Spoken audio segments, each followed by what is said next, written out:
Welcome to Seat Time, everybody, the off-road show that brings you all the results, news, and online shenanigans that make being online a good time. We'd like to say thank you to Fly Racing for their support of Seat Time. Please go check them out at flyracing.com.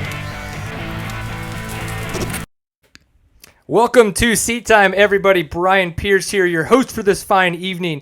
Seat Time, the online show for the off-road enthusiasts, brought to you by Fly Racing. We do have some other great supporters in Kenda Tire USA and Stillwell Performance. Obviously, because they are such fine supporters, we will talk about them later on in the show. But big thanks to them for supporting us. It's been 2 weeks. We appreciate you guys for, one, all the love we've had on some of the videos that we've put out last year. We will talk about those a little bit during the show. But big thing is we have a new face on the couch tonight. Mr. Randy Green. So how's it going, dude? Hey, very good. Thanks for inviting me. I'm excited to talk to Ryan and see what he has to say about the new year and the new season. And, we'll see what's going on. Are you going to talk about yourself personally as well and how much of a badass rider you are? Days gone by, but I'm still having fun and still enjoying the sport and all that it gives you. Most important thing is are you faster than your son anymore? No, I'm not. Either one of them, Dalton or Dylan. So I'm proud of my boys and what they've accomplished and what they are. So no, I'm the slowest one now, and I feel great about that. Yeah, that's okay. There's more time to work on the bike when you're that slow. Oh yeah, thanks. Yeah, thank you. Of course. Well, that's okay. I finally got faster than my dad. Ryan's got some new kids now, and so he's got kids that he's going to be able to one day be slower than. Yeah. And he's going to look forward to that. So for those of you guys who don't know, this evening we're going to have Ryan Sipes on the show. He's on right now. But of course, this is Seat Time. You can find us on our website, seattime.co. We're on Facebook, facebook.com/seattime. We're on the Twitters. It's at seattime_co. And on Instagram, just regular old at seattime. I've been playing around with Snapchat too at seattime. So, whatever. Figure it out. There's a way to get in touch with us. Somehow. Get your little grubby hands on That's your right. phones and get the social media fired up. Sends out some biz and see what's going on. So episode 157, let's get it going. Mr. Ryan Sipes, it sounds like you're already in Florida because you have absolutely no signal. Yeah, you'd be right. I'm down in close to Jacksonville, staying at WW Moto, and just got down here last night, so we rode about all day today. We're so stoked to be out of the cold weather and able to throw a leg over a bike. Oh, I bet. Out of the cold weather. We've been having some crazy weather here in Texas, some snow, and we even had a race get canceled this past weekend, which, it happens, but doesn't happen too often. So I don't know. Randy, would you classify his changes this year as big changes or just changes? I don't know. I think they're pretty big. He's going from, one manufacturer to the next, even though they are kind of the same platform. Ryan, let's just, throw it out to you. How has your transition been from the KTM to the Husqvarna? I know they're real similar. We're, in fact, doing the same thing, going from KTM to Husqvarna. We're excited about that. But how are you doing, and tell us a little bit more about that. Yeah. It's been great, really. It's like you said, they are similar. I do feel the difference in them. But the biggest change is I went from the 450 to the 350. Oh. And, the 450 is a good bike and everything. And it's really good for moto. But in the woods, it was just too much motorcycle for me, and I'm not a small guy. It was just, you just get it opened up and you got to make another turn. And it was like, man, I just don't feel, like I was telling my dad, he's like, why are you going around 350? I said, well, my strong points are the fields and the grass track parts, and then we get to go on a moto track and stuff like that. That's my strength. That's where, I burn those guys up in that. And then we get in the tight woods and they just kill me. Yeah. I'm like, how are they going so fast? And I feel like the 350 is going to help me on my weakness, and I'll be able to make up for it in the fields, in the open stuff. Because I'm already faster than those guys, and that's my specialty. That's what moto is, right. Is going fast and charging and stuff, and so I think I can make up for it there. And then hopefully, I'm hoping that, in the woods, in the tight stuff, and we get to snowshoe and some of those where you're basically just carrying your bike through it, and you got to be more like a trials rider than a motocrosser. I think the 350 is going to be better for me. At least it seems so. It seems like that so far. I know the bike turns really good, better for me than what the 450 did, and in the woods it just feels lighter, and you can kind of throw it around more. I think it's going to help me out. That was going to be my question, is going from the 450 to the 350. You mentioned the fact that, a lot of the times those guys were kind of leaving you there in the woods. So if you could, I think there's a lot of people that would be listening that go, man, tell me really how different that 350 feels in the woods specifically than the 450. Like, does it just feel less aggressive, like when it pulls on your arms, or do you feel that it's lighter even side to side? Like, does it feel more flickable? Kind of describe a little bit some of the reasons in the woods that you felt that made you choose that as the quote unquote faster machine for the woods, for you, obviously. Yeah, I mean, like you said, it's just easier for me to ride in the woods. It's just the 450 is, in a field, that's what you want. In the grass track, that's what you want, is the bigger 450. But you get in the woods and it's like, man, it's just a lot of motorcycle. You're making turns, every 20 feet, and there's no need for 60-something horsepower, in this big, big bike, and it's like, I would be better off. I think it seems like it so far. The 350, I mean, you can't even get it opened up in some of the trails. So it's like, if you can go down in weight and the engine size, I guess it's, they call it rotating mass or whatever, because the bikes are similar in weight. I like to call it science. The 350 feels 20 pounds lighter. No doubt about it. I mean, turns better and everything. There's no doubt about that. The 450 has more inertia. It has more rotating mass, more gyroscopic effect from left to right in the tight stuff. Because Dylan, my son, we've been doing the GNCC series from Texas since 12. And we kind of saw you come online in the GNCCs, and you did pick the 450 as your platform. And it was really obvious, man, you were just blistering fast when the tracks were, faster flowing. And when they tightened up at certain venues, it was difficult. And, obviously the 350 platform works really great for Caleb Russell. Yeah. And, DeLong, a lot of guys are picking that engine displacement. So they all can't be wrong, right? Yeah. Yeah, I mean, and that's the other thing. The guy that's winning all these, that's killing me, he's riding the 350, so he might be onto something. Well, exactly, no doubt about it. Yeah, it's interesting how well that guy can do on a 350 and kick ass. I mean, just really go just ridiculously fast on those things, and it boggles my mind how much he can get down on himself when he goes to like a national enduro and makes a mistake and doesn't win, or goes to the enduro cross and doesn't even make the night show. But he beats himself up so much for that stuff. But it's like, dude, you've kind of like, we're starting to see off-road specialize a little, even to where we're at now. So it's like, dude, this is extreme. This is like tight, nasty single track. So I think if he gets a little bit more practice in those, we should be watching out. But Caleb Russell can kick ass on a 350. I've got a pretty pointed question for you, Ryan, and that I think a lot of people are kind of wondering. Why do you not spend a little bit more time on the National Enduro Series? You're obviously super fast, and your skill set is so tailored to the faster tracks. But when it does slow down and it gets, or the tracks become way more technical, that seems to be more of a difficulty for you. Maybe line selection, or just the tighter racetracks, kind of they're tougher for you. So it seems to a lot of people that doing the Enduro Series, where it is tighter, might further progress you at a faster rate. So what are your thoughts on that?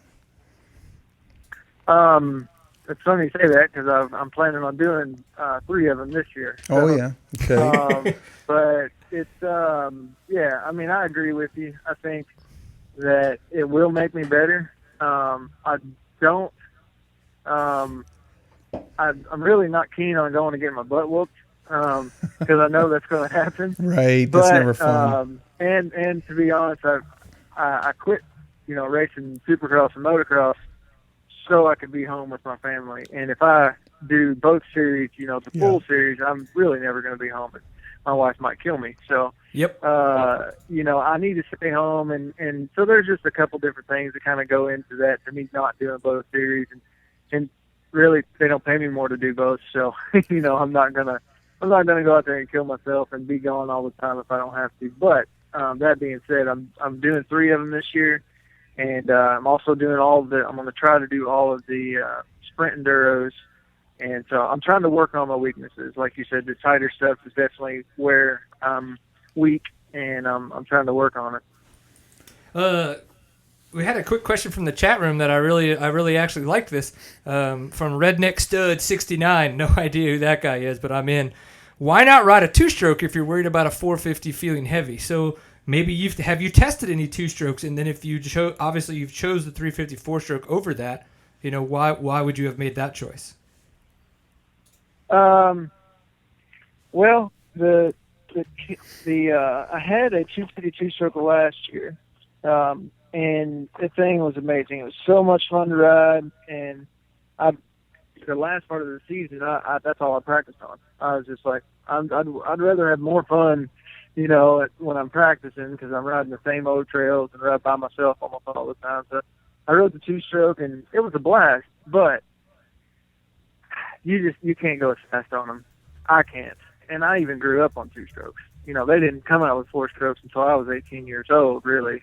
They didn't get big until I was older. So I know how to ride 2-stroke and all that stuff, but it's just, we did lap times and stuff, and I'm way faster on a 4-stroke at the time I was riding the 450 versus the 2-stroke, and in a real tight trail in an enduro, maybe. But you get into fast stuff or on a real slick track where it's, roots and rocks and it's kind of icy, I don't think you can compete. Obviously people do, but I couldn't. Right. I do a really good job on my 300. You do a hell of a job. Yeah. Every time I go by, Randy's like, God, I wish I could be as fast as Woody. That's what I say. And then he talks to my wife, and she just goes, 2 minutes, bro. 2 minutes. And he's like, never mind. Yeah, he's like, I'd rather enjoy it for 4. That's including making a sandwich, right? Yeah. That's the cigarette afterwards, okay, too. Right. Well, Ryan, yeah, so you got a chance to race the sprint enduro that just happened a couple weeks ago. Yep. So tell us about the experience there at the event, how they've kind of stepped it up, being that this is now a full series this year for 4 rounds. And then also we know that you had to leave a little bit early. Right. So maybe did you now that you're riding Huskies, did you buy a Husqvarna generator for your house? Yeah, leaving early was kind of a bummer because I was having a blast. That was a super fun race, but my wife was stuck there. Their town where she was at her mom's for the weekend, and they got a half an inch of ice, which I don't know if you know anything about ice, but a half an inch of ice shuts everything down. Yep, well, that's all we get here. We're all falling down. The red lights were touching the ground. Wow. It was just gnarly. Trees falling, telephone poles falling, and they didn't have power. They didn't have heat. Couldn't go to the grocery, nothing. So I had to get out of there and go get them. But no, the sprint enduro was a blast. That was, they told me, I was talking to Jason Hooper that runs the thing, and he said, because where I met him was at 6 Days in Sardinia in 2013. Yeah. And he said, yeah, it's basically that, it's the same thing as that same idea. It's special tests. They're 5-10 minutes long, and it's just all out, all you can do, and then it's just basically there's no transfer sections. I'm like, hey, that was fun. 6 Days was a lot of fun, and I was pretty good at it because it's just like moto, except you're on some trail and you're out there by yourself.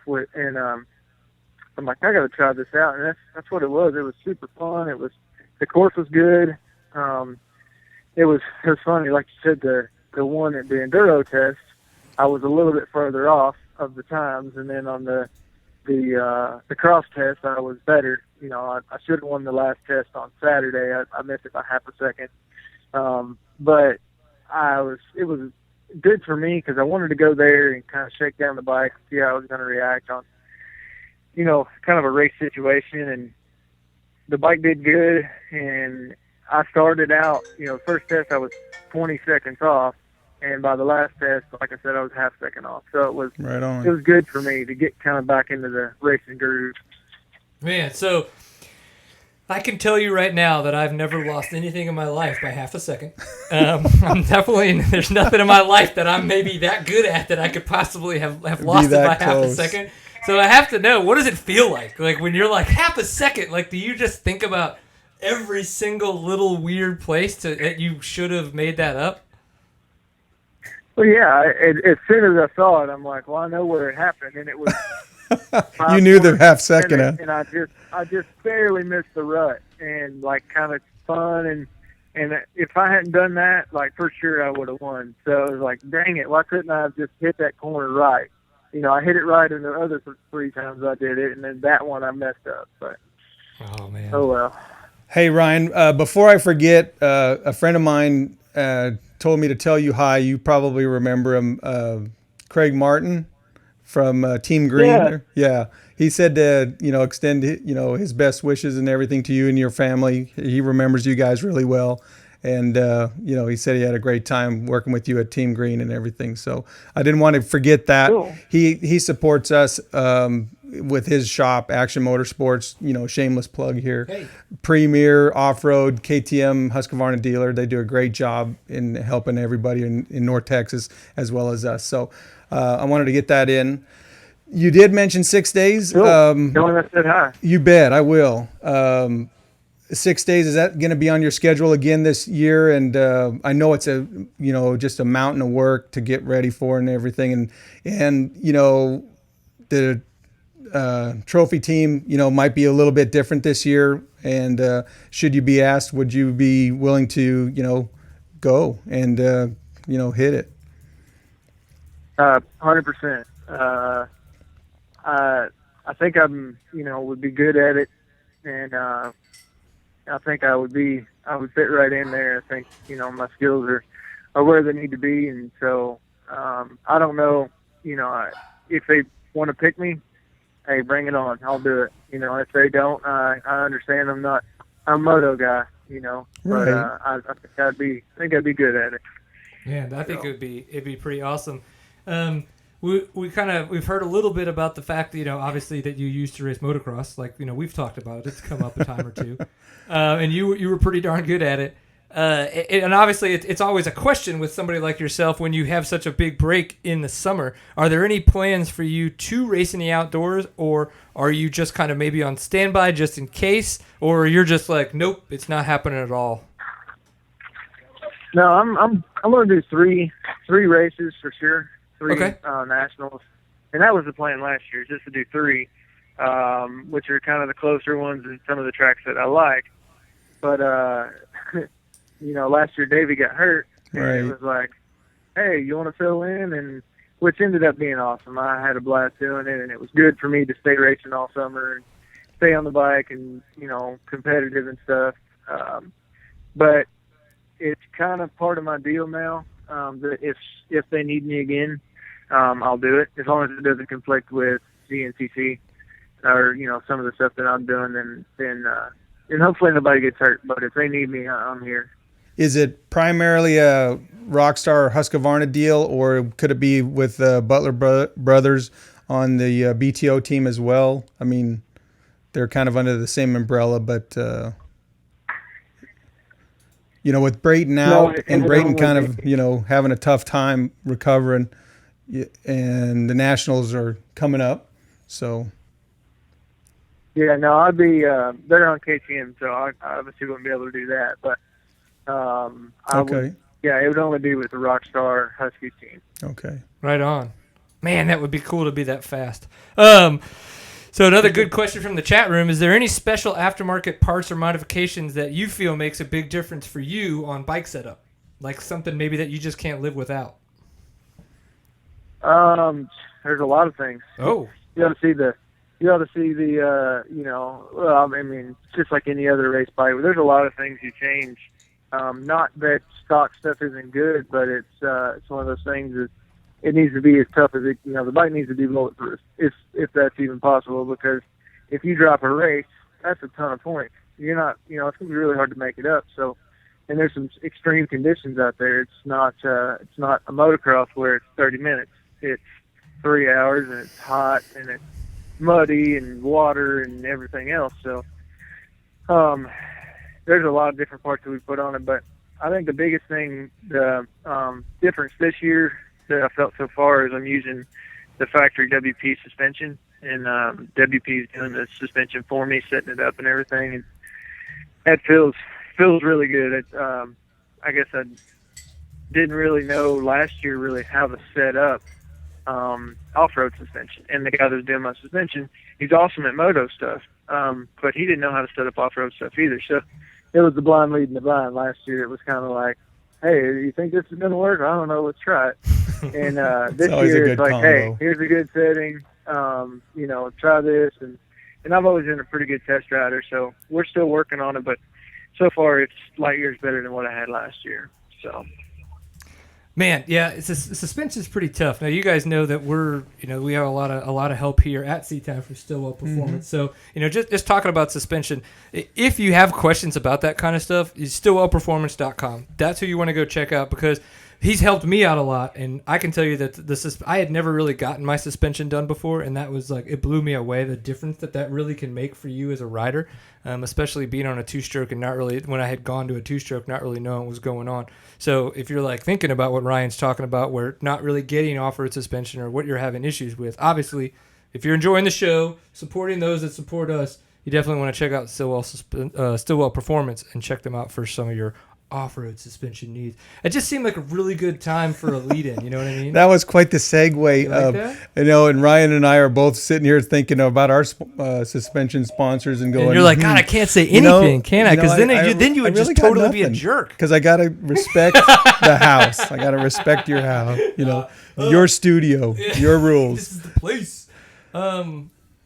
Yeah, I mean, I'm pretty excited. So I got another question. Pointed question, Ryan. The 3-hour format, and what he kind of mentioned, specialization, right? So, GNCC racing is truly a specialized sport, and our genre of racing right now with the 3-hour races, and not just anybody can just drop in and pull out and do 3 hours hard. These guys have elevated it to a high level. Yeah. The top tier guys. So are you still finding that difficult to train for? Or have you kind of, got your regiment down to what you need? Because there has been times in the past where, we watched you and you did, you start fast, you sprint really, really well. And then, about the hour and a half to 2 hour mark, man, it's a different game, and I'm not bagging on you at all, because dude, you are, you're top 5 guy. So what do you think about training? Is it really a specialized deal for the 3-hour events? Yeah, it's just different from what I did for moto and supercross. Right. Obviously, it's a lot longer, and it's less. The intensity is a lot lower. It seems like that you go in the woods and we're sprinting full out, but it's not even a sprint compared to what motocross and supercross is, and that's just a product of, you can't ride that hard in the woods. You're either going to end up in a tree or on your head. You just can't do it, and the speeds are not there. The speeds are not the same. You're not holding on as tight because you're not going 1,000 miles an hour and hanging off right off the edge because you have to, or people are passing. So it's different. The intensity is lower, but then it's so much longer that, the first couple rounds last year, it was like, oh man, I feel good. 2 hours in, feeling good. 2 hours and 1 minute. Wow, I got a cramp. Wow, my my hands are blistered up. Wow, and it was just at 2 hours it kind of fell apart. But I think that part physically, I'm good now. Mentally, was another big thing that you got to change your whole mindset, because when you get tired, I mean, you still got to go, and you still got to, and you can't at 2 hours go, man, I still got another hour left. This is crazy. And, and then you kind of beat yourself up. And so the mental part of it was big for me too. Just knowing that, hey, I'm going to be out there for 3 hours. I'm going to do my best. I'm going to, pick good lines and stay focused on what I'm doing, rather than thinking about how long this race is and how much my legs hurt or whatever it was. But towards the end of it, like at the last round last year, I mean, I charged the whole time.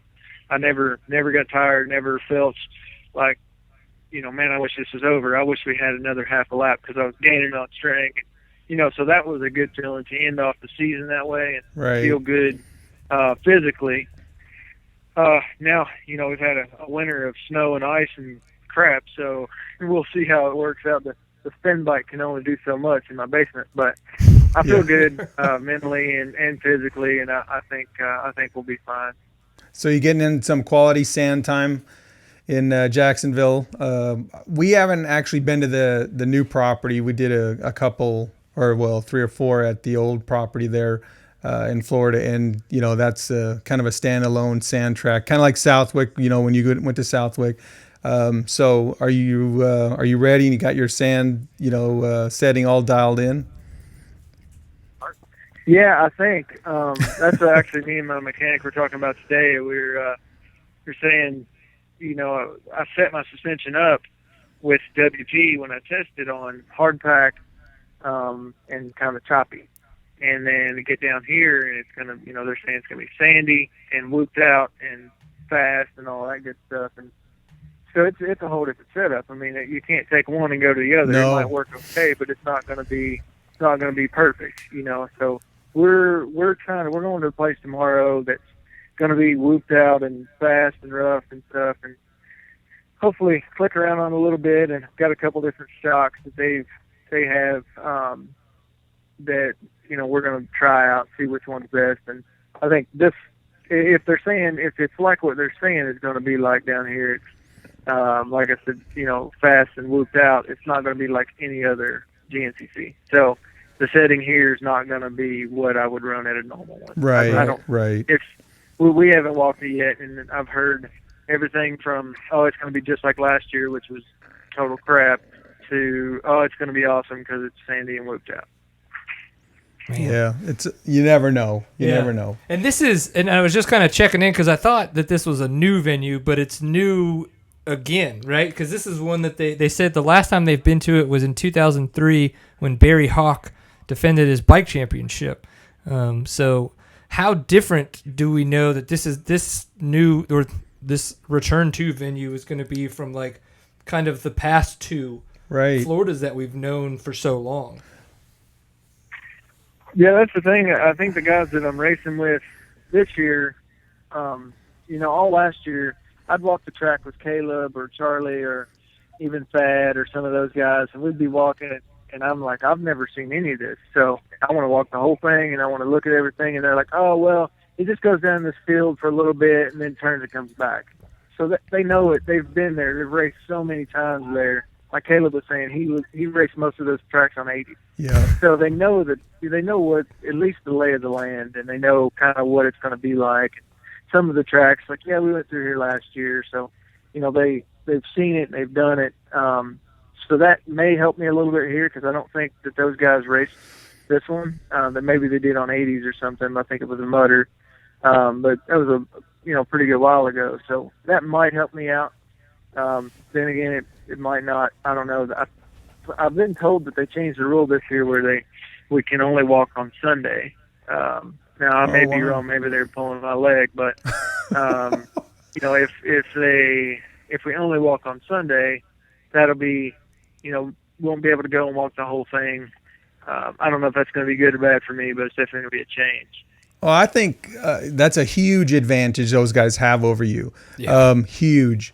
When they know and they unload their bike, they've got data, they've got, race wins and DNFs, and they have so many, mind, or pictures in their mind of where the bad spots are. And having done this series, they don't reinvent the track completely every year, so they know what they're doing, and that's a huge advantage. And you're in a huge obstacle that you're fighting these guys, and they're only going to give away so much to you, right? Because they fear you, and they should, and because you're figuring this out.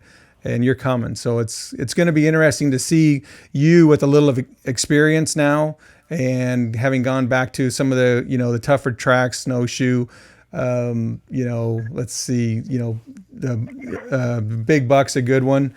That's a fast one for you. I look for you to go fast there. It's one that I didn't finish. It's fun to talk about. So I'm excited to, see how this plays out, especially you on the 350. I think it's going to be a great bike for you. You always went really, really well on the 250. I think the 350 rides more like a 250 than a 450. I don't know. What do you think that as well? Yeah, I think so. That's what, it's definitely, you can tell it's a little heavier, but it's got that same feel where you want to hang it out. You want to get a little crazy on it. And right. The 450 you don't, because that thing will smash you. Yeah, it'll bite you. If you don't respect it, a 450 will smash you. Yeah. So the 350 seems like, I can push it a little bit. I can get on the edge a little bit, and I'm not scared that this thing's just gonna make me a vegetable. So. Well, we got another question here, and it says, why don't you have a cool nickname like your brother Pooh?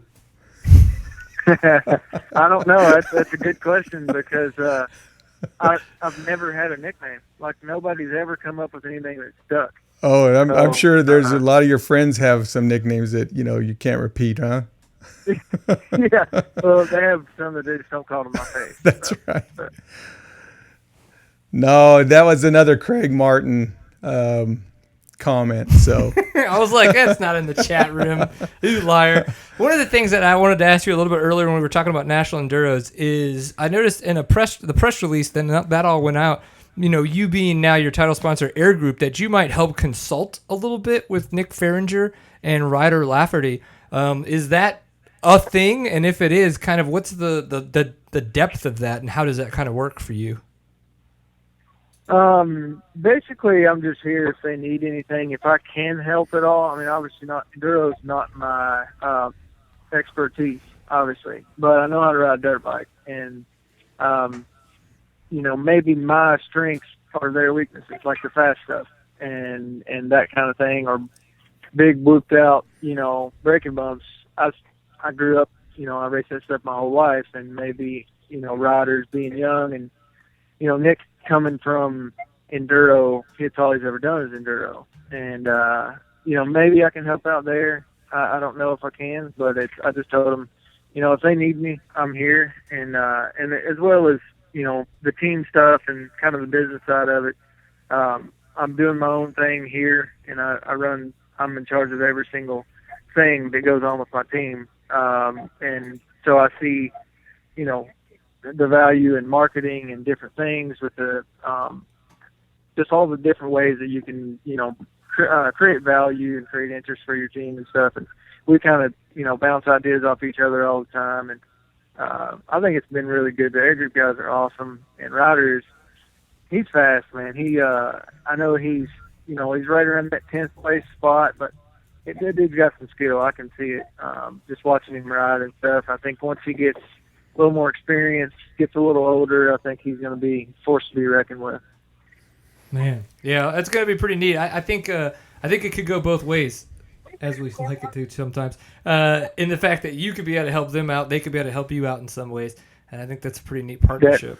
So as we kind of start to wrap it up, what are some of the big things, or maybe small things, that you noticed that you're like, okay, I need to work on this, this, and this, so that the momentum that you had at the end of last year can be carried into the beginning of 2015, this coming up year, to keep you, in that top 5, if not on the podium from the beginning, to call it a successful year and a successful start? I think the biggest thing is, like you said, the experience is going to help me. I feel like this year that I came to Florida way more prepared, not just, on the bike and fitness wise, just knowing what's coming. I had no idea last year, but I'm a go-getter, man. I'm going to give it everything I get, whether I know what's coming or not, or if I know what I'm doing, I'm going to act like I know what I'm doing. I want to go after it. And I just had, rude awakening after rude awakening, learning so much stuff all year. I'm still learning stuff, but I feel like I'm way more prepared this year. I've got just all the little things, more in line, and I know what's coming. And mentally, I feel solid.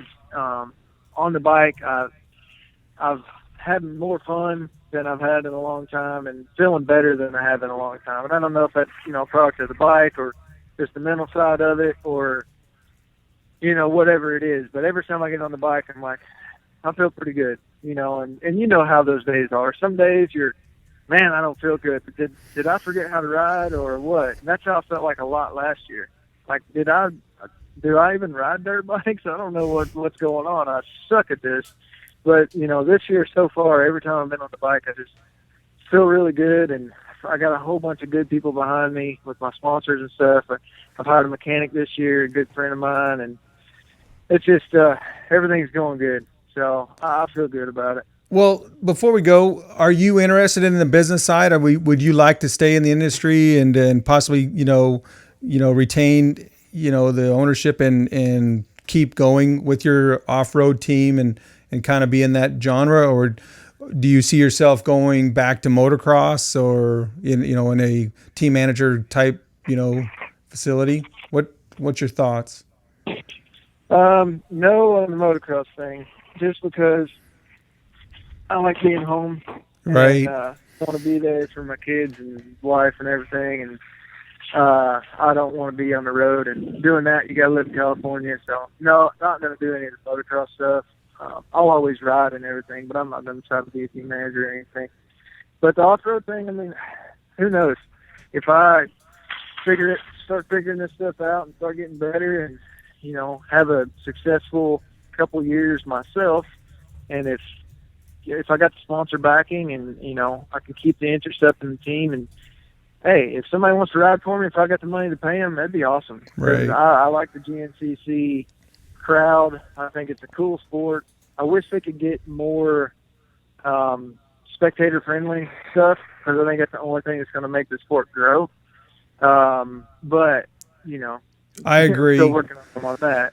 I agree. They got to definitely get the spectators involved with the race, the actual race more during the race. They have too limited amount of viewing areas, and for you as a business person and marketing person, it's difficult to they do have a TV package that they sell, and you can sell that obviously, but at the races, it's pretty difficult to get around and you kind of watch. have to choose. Especially at some of the tracks, you kind of just say, okay, I'm going to go to this spot, and then at halfway through the race, I'm going to decide to go over here. Right. And those are the two spots you get to watch. Or you have to be at one the whole time because it's so... I mean, participation in their rider turnout has been phenomenal the last couple of years. I mean, just unbelievable. But you still have to get people to come and watch, and new people and get interested and or sponsor the event. So I agree with you on that one. Yeah, that's the problem, is that you can get all the racers in there you want, but if no spectators want to come, I mean, I'm not bad mouthing anything. No. It's an evolution. Yeah, well, right now, the people you get that come and watch a GNCC either heard that it's going to be awesome when we get to drink beer and watch people climb hills, or you're already into racing. You don't get, at a Supercross, it's an event.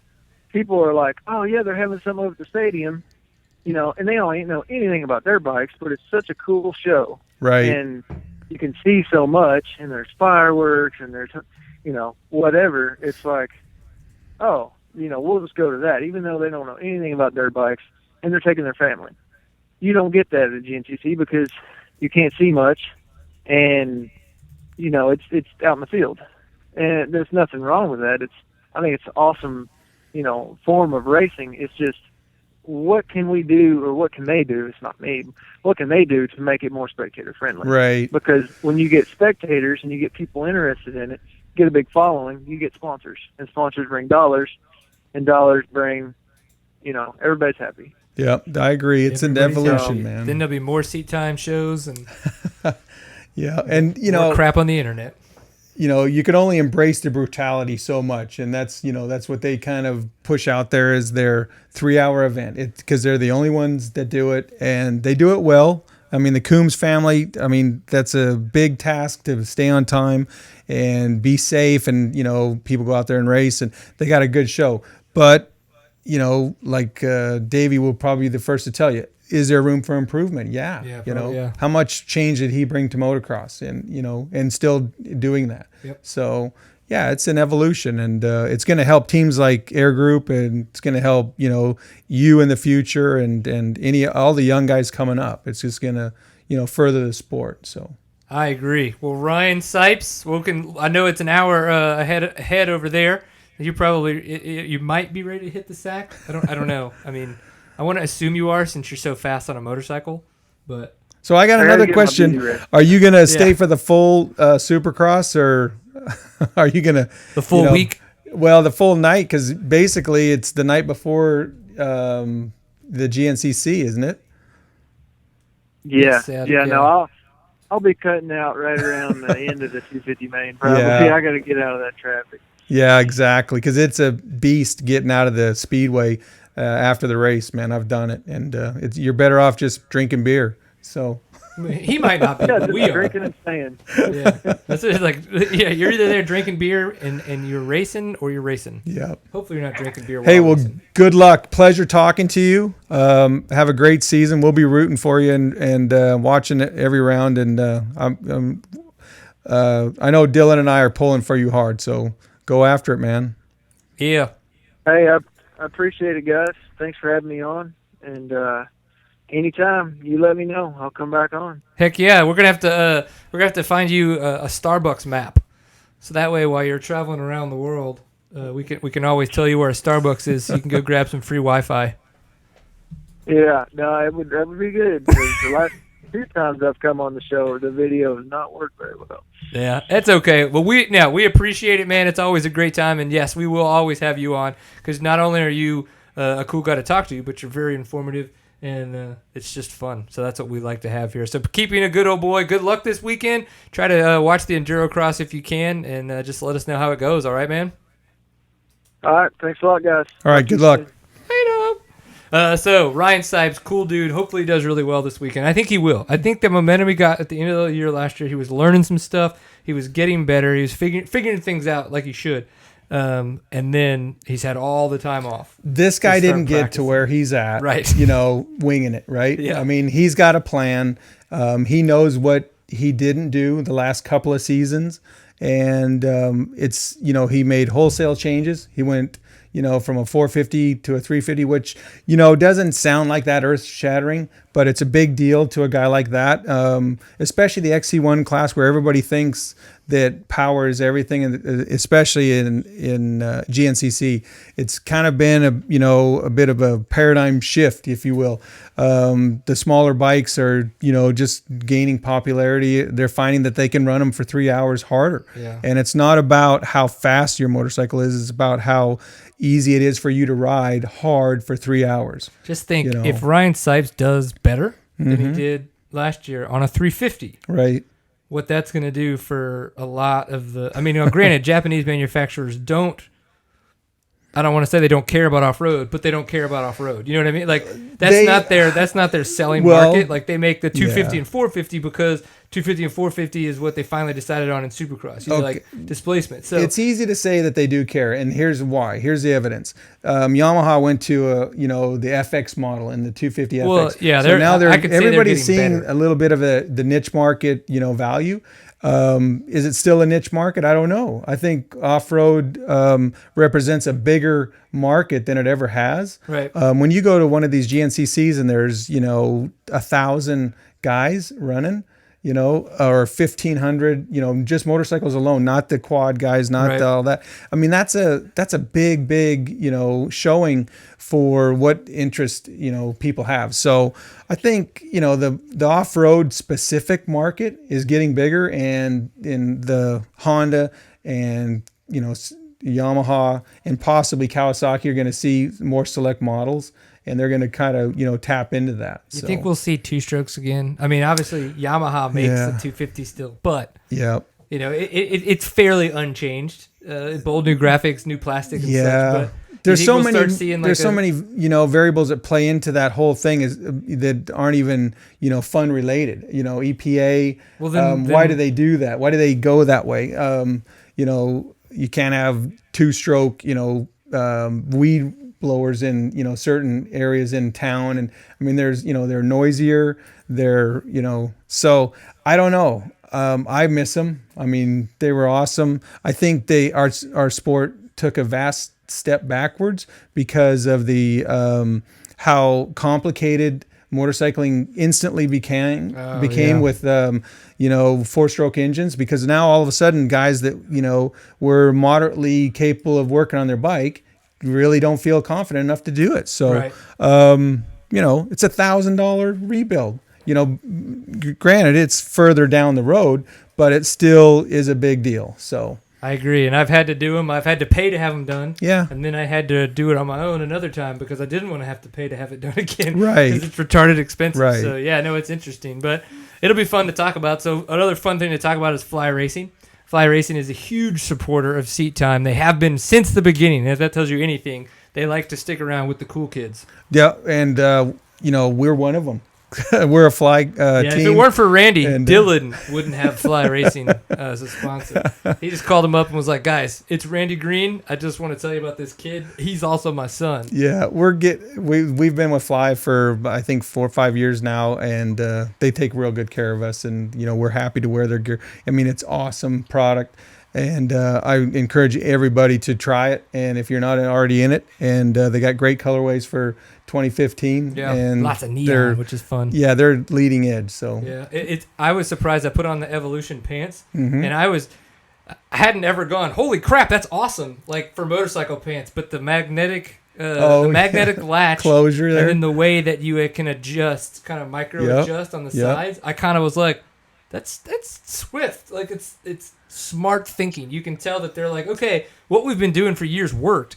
But just because it worked doesn't mean it's the best way to do it. So those adjusters go down, because mine only go out. I mean, yes. My winter coat's not off yet. Yeah. Well, what you do is you do what I do. You buy 2 sizes bigger, and then that way you can use the micro adjusters, and you're like, yeah, buddy, I'm losing weight. Nobody told me that. It's just like you wear a size shirt like smaller, and then you can tell people you've been working out because you fill it out. Nice. Okay, we're giving away secrets here, right? Yeah, that's true. Now everybody's gonna be able to look like us. Yeah, no. Horrible. Okay, so flyracing.com is where you can go check them out, or go to your local dealer and say, I would like to look at your Fly Racing products. So go check them out. Thank you for their support of Seat Time. So we've got some guys on the show tonight from Oklahoma. They're going to be talking about their 2-day enduro that's going on at the Zink Ranch. So for those of you who don't know, Zink Ranch, we were talking about earlier, 1994, the International 6-Day Enduro was there. Maybe it was the International 6-Day Trials event at the time, whatever. We'll figure it out. I'm not a scientist, guys. It's okay. But what they're going to be doing is another 2-day enduro format coming up here in 2 weeks. So the weekend before the Texas National Enduro. So for those of you in the North Texas area, Oklahoma, kind of, in the Arkansas, if you're looking to get things kicked off with the beginning of the Black Jack series, this is going to be the event for you, and we're going to learn and hear a lot about it. So for all the information I just said wrong, you guys fill me in correctly on it. Are they there? They're just like, I like chicks. Because we're all really distracted by your wall mural, so... Hey, watches over us. As she should. So what are you guys up to, man? How's Oklahoma? It's cold and still snowy here, so. Oh, that's true. You guys have gotten it worse than we have. So you guys still have snow? Yeah, there's still some snow on the ground here, but it's starting to warm up, and based on the forecast, I think if it holds out, the race is going to be really good. Oh yeah, moisture, buddy. Oh snap. Velcro. Yeah. So is this the beginning of the Black Jack series for 2015? Yes, it's the first round of the series. We're also going to be doing the awards banquet there, and a lot of the races, about half the races this year for Black Jack, are going to be 2-day events like this one. So what you're saying is that when TSEC started doing 2-day events, we started a precedent of greatness, and you guys are like, that's a good idea. We should do that. That's right. We decided just to copy both great ideas we saw with the National Enduro Promotions Group when we all restarted, and then followed you all with the 2-day.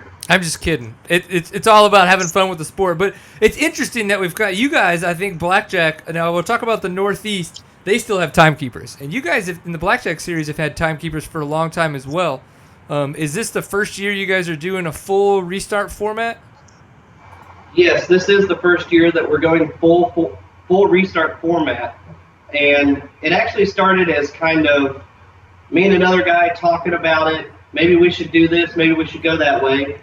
And finally just goading the whole club, our club, Tulsa Trail Riders, into putting this on, and then goading the entire circuit into following our lead, or we just wouldn't have a race.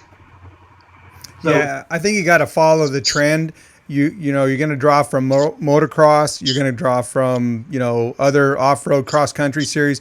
The timekeeping deal was a great thing. It had its time, no pun intended. But I think the future of the sport is definitely the, restart format.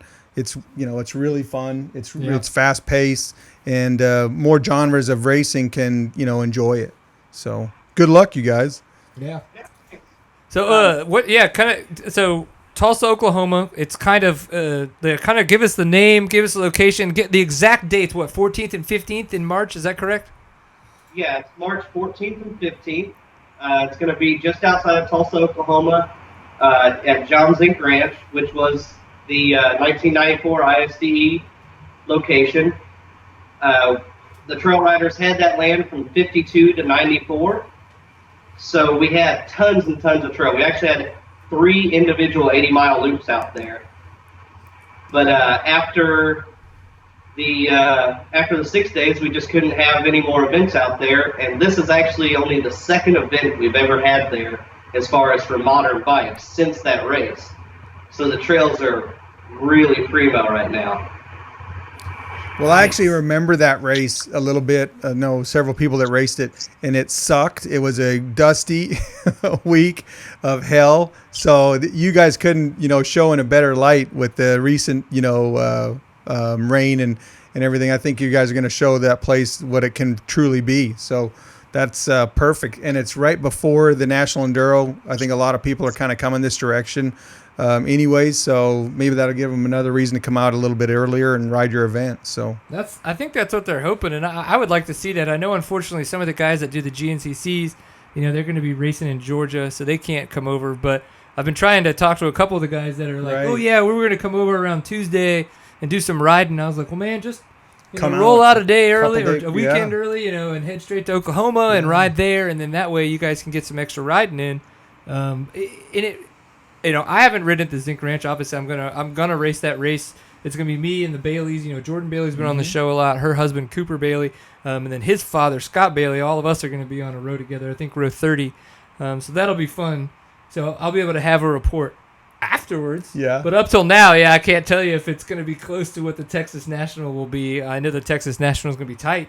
Yeah. Because it's a tight property. So we'll kind of tell us about the trails that you guys do have there at the Zink Ranch. Well, the terrain out there is pretty much like anyone who went to the 6 days can remember. It's rocky, and it's a lot of new prairie and old woods out there. So you're going to end up with some kind of open stuff, some really, really fast sections, and we've also put in 12 brand new miles that's never even been touched by anything other than 2 wheels. So it'll be big single track. We're also going to have a grass track laid out for the end of every loop. So that'll be really cool for a lot of guys that have never really seen real grass tracks in this location. That'll be neat because I know that the National Enduro's I didn't really see too many pictures of it this year's, but the past couple of years, that first one that they would always do always seemed to have a bitchin' grass track section. in it. Right. And it's stuff that, the T-Set, not the T-Set guys, but the Red River Dirt Riders here in Texas, they've done a really good job with grass tracks. But other than those guys, I haven't really seen Even an that- awesome flowy grass track. Yeah, the Oklahoma 2 years ago, the Oklahoma National Enduro had a really good grass track Is that the one section. right outside of Oklahoma City? Yes, Yeah, yeah. those guys do a really Yeah. good job. And a lot of times you're just kind of up to what the terrain offers, and but it's cool that you guys got some virgin trail, and that sounds really fun. Well, that grass track will really help. After people get thrown to the wolves and really run through some gnar, they won't remember after they have fun in the grass track. We actually did almost put the exact same special test section in that we had on day 3 and day 6 of the 6 days. It's in the same exact spot on the ranch. We tried to follow the old topo maps really, really close. That's cool. Close as we possibly could, so you get to see what the 6 days was. and this is not a place that we have access to ride regularly, so getting to ride the Zink Ranch is really cool for everybody. Now, what Kit's holding up here is the hand-drawn topo map from the 6 days, and I don't know that you can really see it, but every piece of trail is on there. Wow. And that's the original map that we laid the 6 days out with. That's pretty crazy. So, in the special test 3 and 6 that you said you tried to follow along with, kind of what they had back in '94. Are you guys going to mark that? So we're kind of like, this is that area, like you can kind of know that you're, on that test or close to it anyway. Marked right now, but as soon as I get out there this coming weekend to mark out where checks are and all that, I'll try to put something up out there saying that this is where test 3 was on day 6 and where test 5 was on day 3. Right on. So Zink Ranch, 14th and 15th. Where can, besides probably going to the Black Jack website, so give us a URL for the Black Jack website and where other people can get more information about the events in case they're interested, want to go sign up, or just to get more. Where can they do that at? Well, our website is blackjackenduro.org. We also have a Black Jack Enduro Circuit Facebook page where we put up regular information blasts to everyone, and it'll have all the links and all the information about the race. Really, that's really the only 2 ways that we've got to get our information out there right now. This is enduro riding, guys. You gotta be able to follow the markers, so we don't want to make it too easy. Yeah, you guys got to find the website, then you got to find the trail, and figure it out, and just see what happens. No, I'm excited about it. I think it's going to be a lot of fun. One of the things I was telling these guys earlier on when we were testing the signal is that, with things the way they've been with the family dynamics for the Pierces, I don't have a chance to follow a series or to really try to get points or anything like that. So I've been looking for new fun events to go to kind of get some different types of riding and get some different types of racing in. And this is a way to do that because it's still fairly close. I mean, it's the only thing it's like it's 6 hours maybe, for the kind of drive to get up there. It's an easy drive. So there's full parking for RVs and all that and everything. There must be because the 6 days was there. And Yeah, camping and everything, and we're real excited, like you guys just said, to bring some people in who don't normally ride blackjack. This is a neat one-off that we're going to hold here, and everybody will get to see what kind of events we put on with blackjack. Yeah. Well, I have ridden a blackjack event before. I'm a virgin. Oh, It'll be that my means first. Does that mean you're coming? I think so. It's a cool deal. I think it's a good, weekend before the National Enduro to get, dialed in on, that type of racing. It's going to be a great format just to kind of go weekend to weekend. So, yeah, I think so. I'd like to, especially with the way the weather's been here. We're not riding here. Yeah. Yeah. Like you're saying, with the weekend before the National, I know there's the GMCC that same weekend, but we're really hoping that we can get a lot of people to come in to our race on their way to Texas. We've put up almost $3,000 that we've raised for the pro purse payout on Sunday, and the Saturday pro payout is 100%, and there's over $3,000 in giveaways for the amateurs. Man, that's a That's lot of decent, money. yeah. I'm That's never cool. going to see that for racing motorcycles. Like, that's just never going to happen. I think you'll see some pros and a lot of guys that do GNCC and are different crowd than the National Enduro. So, especially it's been a long, hard winter for them as well back east. So, I'm thinking you guys are going to get some, studs coming out early. I hope we get Cole Kirkpatrick out there. I want to see how he does against some of the Black Jack AA guys. Yeah. Though I know you guys got some good riders. Oh yeah. They're everywhere. Hey, do you guys have rocks on this property? I mean, Yes. there's going to be rocks? There are a lot of rocks out there. The funny thing about Zink is that a lot of people might remember it's so rocky out there, but we've laid out a lot of this course with the ISDT vintage riders in mind.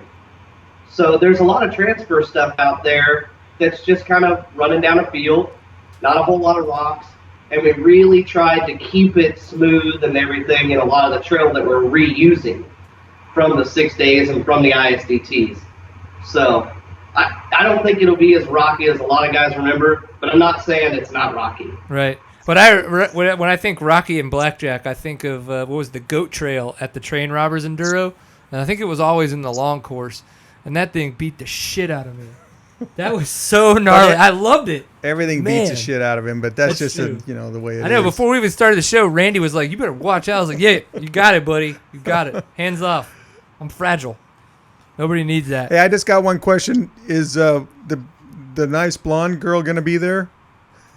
Yeah, we're gonna bring her along in the trailer, giving massages. All right. Those massive hands that she has That is could probably awesome. do some really good massaging. Yeah, it's pretty fantastical. We like it. I was jealous of your background, so I had to drop even better. So you got one 800 times better. Dude, way to one up. Yeah, nice he's like, work. I built this one, but you did something fantastic. You created She Goddess over there. So what is this that I keep hearing about you storing somebody's bike in your garage and putting tiny little penis stickers all over it? Oh, well, that is just a tradition for me. Anytime I have to store someone's motorcycle for any length of time, I either go thrash it at the dunes or I put little dick stickers on it. So I think he got the better deal. No, He's no not doubt. Rockets. He's not buying a new top end, yeah. Well, okay, so when we attend the Zink Ranch, how do we choose not to get little penis stickers on our machine? What's the best way to have that not happen? Just come find me or Kit at the scoring trailer and bring some nice craft beer. Craft beer works, yes. I like it. I can do that. You got the right guy then. Yeah. I might figure something out. Yeah. I don't know. Hey, so from Tulsa, where you guys are at, how close are you guys to the dunes? Ooh. It's probably 3.5 hours. Okay, that's Direct- better. What are we, Steven, like 7? 7? Yeah, that's one of those trips I've always wanted to take. I've never had a chance to really ride in like real dune riding. And that's probably the closest one to us. Yeah, They're like 'cause you decent. can go to West Texas and you can get silty sand. Yeah, but it's not but a it's dune. not dunes, Yeah. like legit dunes. Kermit. Yeah. What's a Kermit? Out of Kermit there's area. dunes, Yeah. But Sahara's better. All right. Well, then we need to have a trip. Paddle up. tire up. Yeah. Oh yeah. You could hook us up, right? I mean, Yeah, I think so. apparently, Randy Green. We got connections. Make it happen. Make it happen. All right, guys. So what else do we need to know about this race, and how do we get people there? Okay. Let's see. Saturday, I believe we're starting at noon. It's going to be 40 miles. Sunday, going to start at 9 a.m. It's going to be 90 miles. To get there, right out, Zink Ranch is right outside of Tulsa. It's just north of Sand Springs on Highway 97. Pretty much follow Highway 97, it runs right into it. You really can't miss it. There's highway signs saying it. Right. The ranch is this way. Go check us out on our website, blackjackenduro.org. That way, right on the homepage, there's links to all the pre-entry information. You'll have to pre-enter for day 1 and day 2. We can't really get them both going on at the same time with the MotoTally software. Right. Oh, I just had a really good question. And lost it. Yeah, so Sunday we're starting at 9 a.m. will be key time, not 8? As far as I know, it's 9 a.m. Okay, so, and then you said we'll have 90 ground miles. And I say ground miles as in, or is it going to be all the tests equal up to 90 miles, or including transfers we'll wind up doing 90 miles? It should be 90 miles even. Nice. I haven't had a race that long in a long time. I mean, that's day Dude, 2. that's a hike. Yeah. That'll be fun, dude. I mean, I'm That's going to be a long. wore out dude for So sure. we're getting our money's worth, right? Yes. Long course gets a special test. Dang it. Oh, it's a special test. Why do I always get the short bus test? For obvious reasons. Oh, right. We'll give you the short bus test. Well, cool, man. I'm looking forward to it. I'm really looking forward to the rocks, too. I hate that sounds weird. Well, But we don't get a ton of that here, I don't think. I think, your rocks are a little bit different than what we're thinking. And from what I understand, they're a lot of rocks, but they're not really, really big, huge boulder type rocks, are they? It's more just, basketball size and down, and a lot of them. It's not huge rocks Right. unless they're just bedrock. Right, Right. okay. You ride across a lot of exposed bedrock, Right. but for the most part, it's just golf ball to Yeah. all size sandstone. And for the most part, it's pretty well lodged into the ground, so it's not like it's trying to wiggle you around like you're riding on gravel or something. So if I were to choose a Kenda Tire to run at this event, I wonder what it would be. Probably a hard carcass. Yeah, because it sounds like, too, Yeah. that we're not 'Cause going to really... It's that- high speed. Yeah, but it's gonna good be pretty moisture, so fast. we're not going to be... Well, hopefully it's not yeah. going to be hard packed. You're like, right. in the sense of... Yeah. I was thinking about the last race. So you guys are going to have intermediate, Yeah. dirt. It's going to be good. Well, I'm Really going to go to KendaTireUSA.com and look at their tire comparison chart and see Shameless plug. which one that I should go check out, because Kenda tires are pretty wicked. Well, I've got the Washougal 2s on right now. The Millville 2s are obviously really good, but I'll talk with Mike Tosh, he's our Kenda rep, and I'll find out what we're thinking will be the best tires for the event, and we'll talk about it on the next show. And speaking of next show, we will be live next week. We're now just full bore. We're going to be in the season. We're going to come on every Tuesday and go pretty much until the summer, and then we're going to take a break. Obviously, things come up. We've had family emergencies in the past. If that happens, we'll let you guys know ahead of time. So we'll see how that goes. But so what kind of tires do you guys run out there? Do you guys run? You think you'll run intermediate type tires out there? I'm a Dunlop guy myself. I usually run the 52 or the 32. That's what I really like. Sometimes, depending on which wheel I'm running on the back of my bike, I got to switch to an AT81 because they don't offer 18s. Yeah. Yeah, those jerks in their Can't get an 19 18. wheels. They No, say we're bigger's Dunlop better, guys but not too. really. So Right on, man. Well, so John, if you were to tell me a good, funny story about the guy Kit sitting next to you, what would it be? This is how I think we should laugh before we wrap this up. Well, I used to have a riding area called Wienerland. And Did you lose that to Lorena Bobbitt? sort of. I learned it. I lost it to a Dixie chopper, actually. We decided to cut in a grass track one time, and about, I'd say 7/8 of the way through it, we were literally finishing up going back to the truck with the mower. It caught on fire. And burned up Wienerland with Kit's lawnmower. I'm not touching that one. Literally. No, Yeah, no 10-foot literally. pole, Yeah, no 20-foot no, pole. There's exactly. I'm not standing Not even around it. commenting. Man, you guys, so your wiener was so hot that it burnt down his lawnmower? Pretty much. We've got some hot wieners, and lawnmowers don't like them. I've never. And we haven't manscaped since. Yeah. Yep. This is just awesome. I love it. Well, cool, man. Well, I have to say thanks for, one, being a fan of the show, I'm glad that you guys reached out. I know we've chatted obviously multiple times about all kinds of different things, but I'm glad that you guys, your wife specifically, let me know about the event, and then I'm going to get a chance to come up there, meet you guys in person, and hang out. And then that we got a chance to talk about it on the show, and hopefully we do get some more. If nothing else, we get some more Seat Time fans interested in the results, see how things pan out, see who picks up the $3,000, because that's awesome, or the purse anyway of $3,000 for the professionals out there, not myself included. Well, hey, I'm really glad you're bringing back the Zink Ranch. I don't know if that's you guys have the ability to have that every year. I know it's kind of tough to get on that property, but obviously you have connections. So I know a lot of people will find it really cool to go back there. And so, good on you for that. Keep it a secret on the hush hush. We're not supposed to tell anybody? Yeah, this is Seat Time. We have 2 listeners right now. It's okay. You're actually gunning for a national enduro next year. Oh, cool. Good luck. That would be cool. I think it'll go through. Everything's pointing good at it so far. We've gotten a really good rapport going with the ranch manager. So he's liking what we're doing. We're really playing by their rules as far as getting this going on out there, and we're really stoked about it. Before I get off here, I just want to mention that the sign up for the Zink Ranch race closes on Friday the 6th.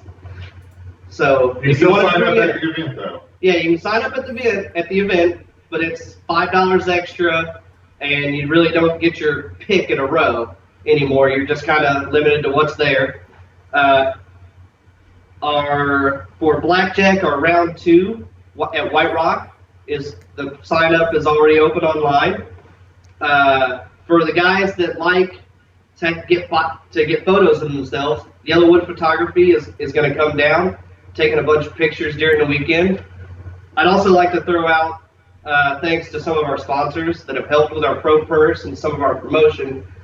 Stillwater Power Sports, Asphalt Fuel and Transport, Mack Trucks of Tulsa has been a huge, huge help for us, throwing out a lot of money for the Pro Purse and the amateur giveaways. Flatland Racing and Daylight Donuts are really hooking us up. Bike Graphics is doing tons and tons of stuff for us, printing out all our numbers, giving us some exposure. And one of your sponsors, Stillwell, has even kicked in on stuff. I like it. There's been a lot of excitement around the whole industry for this event, so we're really pumped.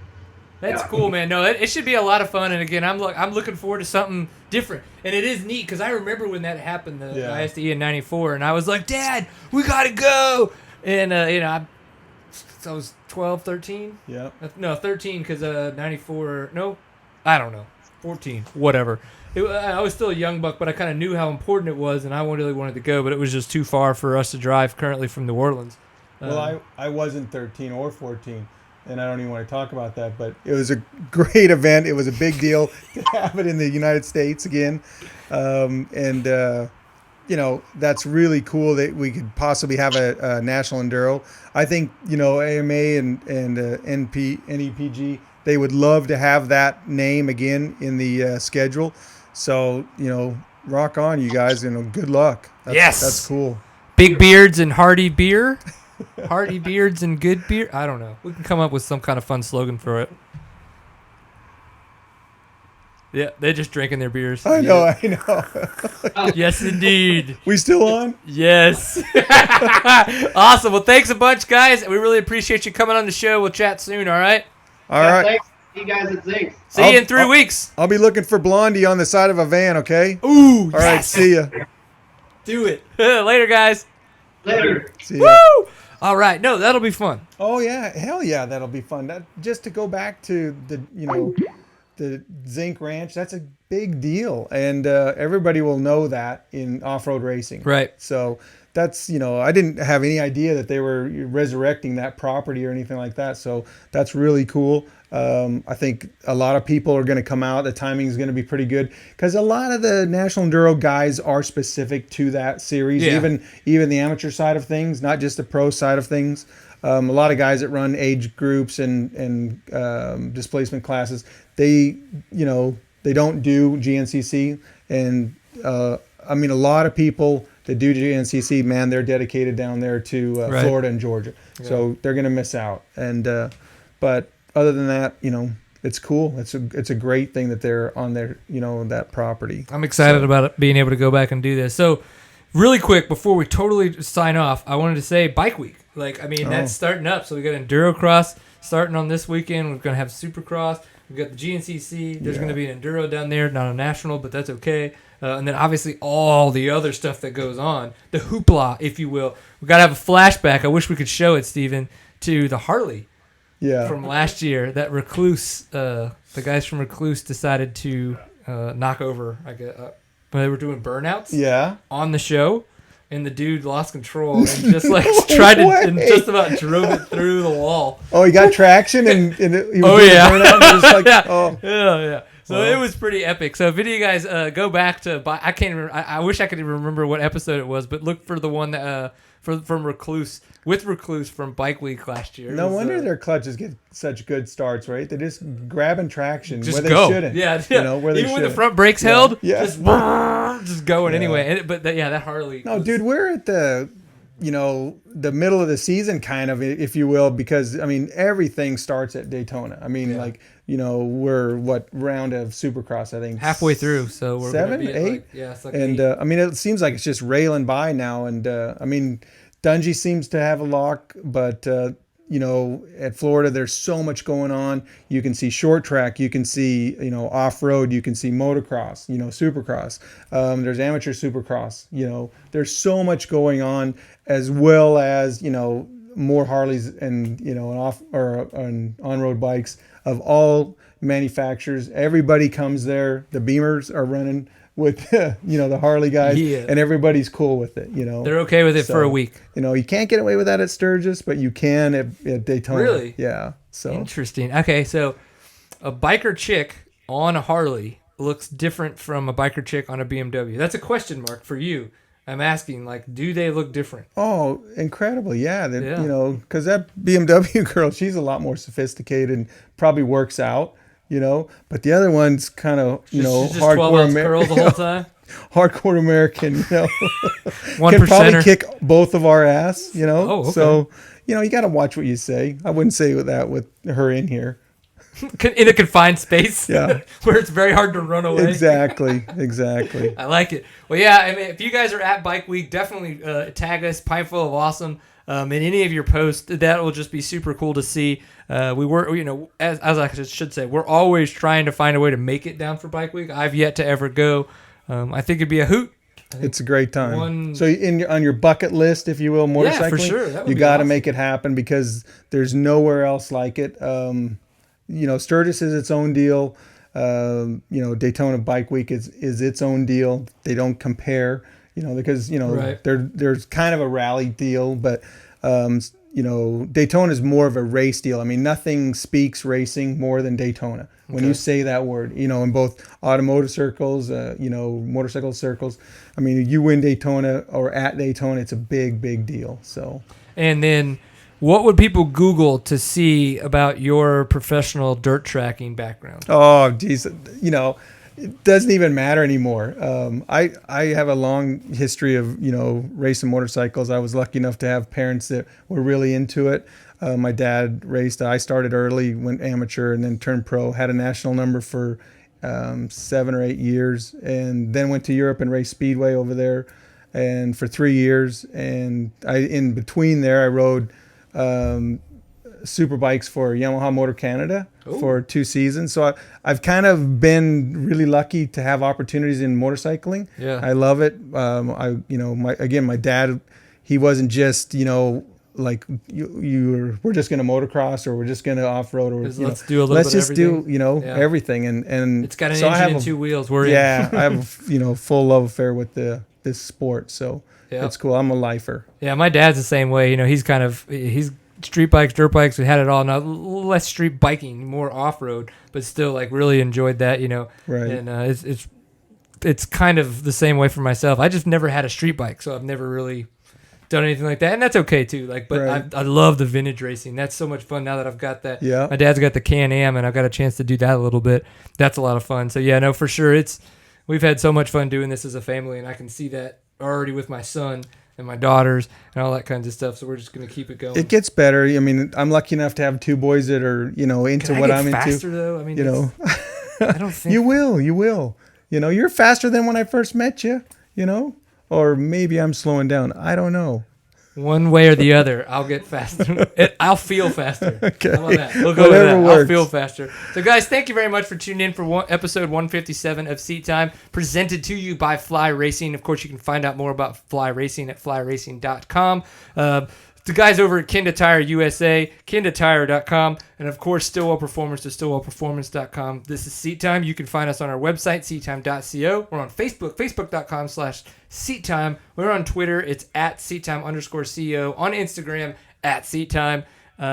Other fun stuff. Of course, there's all kinds of things coming up. If you guys are at Endurocross, make sure you tag us. If you guys are at the GNCC, make sure you tag us. If you're at the Supercross, we want to know about it. This stuff's awesome, and we want to have a presence there. Obviously, since we can't be there, you're our fans. Be that presence for us. We'd really appreciate that. We will be back live next Tuesday to talk about all the stuff that's gone on at all the races I was just talking about. So make sure you tune in live here next Tuesday at 8 p.m. Central Standard Time. We're going to have Alan Stillwell on again to talk about more fun stuff. I guess after that, remember to always enjoy a pint full of awesome. Thank you for coming on the show. It was really fun. Appreciate it. You do a great job. I encourage everybody to follow Seat Time. Watch it, tweet it, go nuts with it. It's fun. Tweet it. I like it. We're going to talk about that in a second. So remember, always enjoy a pint full of awesome, and we'll see you next week. See ya. Peace.